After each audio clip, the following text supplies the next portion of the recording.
Bonjour et bienvenue au module 4 de la partie 1 du cours Consilium Aquis Sulis sur l'ETCS. Ce module traite des équipements ETCS au sol, Eurobalise, Lineside Electronics Units, la fonction de réouverture, Radio Block Centers et ETCS Stop Markers. Chaque Eurobalise se trouve sur la voie, entre les deux rails.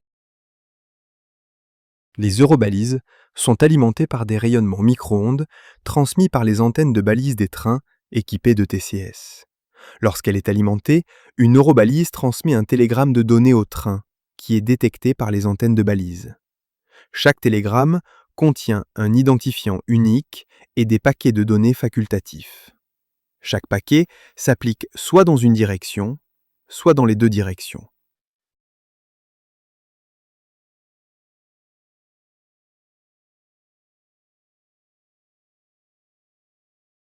Les eurobalises peuvent être fixes ou transparentes. Les eurobalises fixes sont des appareils autonomes qui transmettent toujours le même télégramme. Les eurobalises transparentes sont connectées à Lineside Electronic Units qui sélectionnent les télégrammes en fonction des aspects du signal.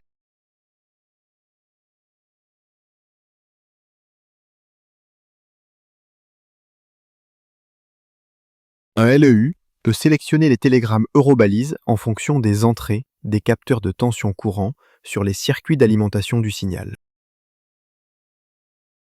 Les LEU peuvent également sélectionner les télégrammes en fonction des données reçues directement de l'enclenchement par un réseau informatique. Ils peuvent également recevoir du centre de contrôle d'autres données, telles que des limitations de vitesse temporaires pour les transmettre par les balises. Certains fournisseurs proposent également les Euroloops et/ou les Radio Infill Units pour envoyer les informations de fonction de réouverture au ETCS niveau 1. Un Euroloop est un câble rayonnant posé le long de l'intérieur de l'un des rails. Les messages transmis par Euroloops sont lus par les antennes des trains équipés d'ETCS qui sont configurés pour les lire.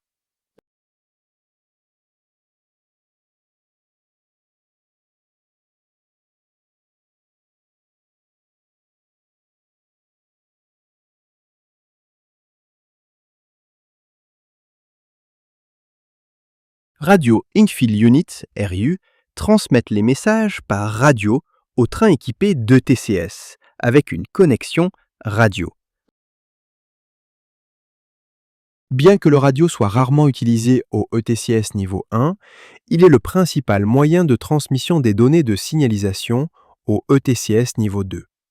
Les trains équipés d'ETCS, capables de fonctionner au niveau 2, communiquent avec un Radio Block Center, RBC, par radio.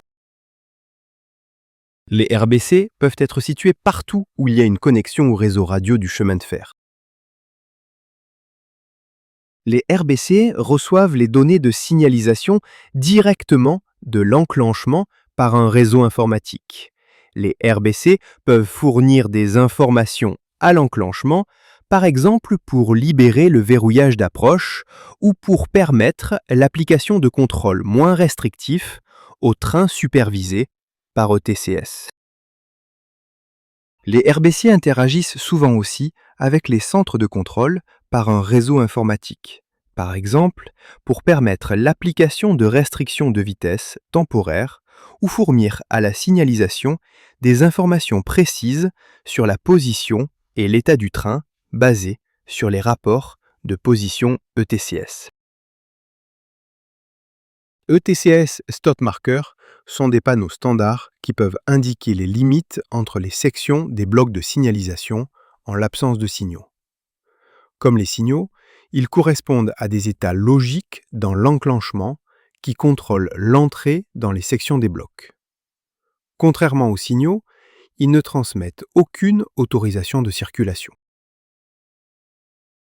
En résumé, les eurobalises se trouvent sur la voie et transmettent les télégrammes aux trains équipés d'ETCS lorsqu'ils leur passent par-dessus. Les eurobalises peuvent transmettre les télégrammes fixes ou recevoir des télégrammes d'un LEU. Les LEU peuvent déterminer les télégrammes en fonction des capteurs de tension courants sur des circuits de signalisation ou d'une réseau informatique.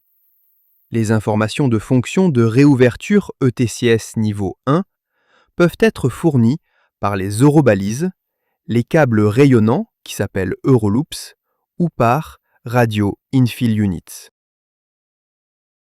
Au ETCS niveau 2, un RBC signale les trains par radio en fonction des informations reçues de l'enclenchement et du centre de contrôle. ETCS stop markers peuvent être installés aux limites des sections de blocs.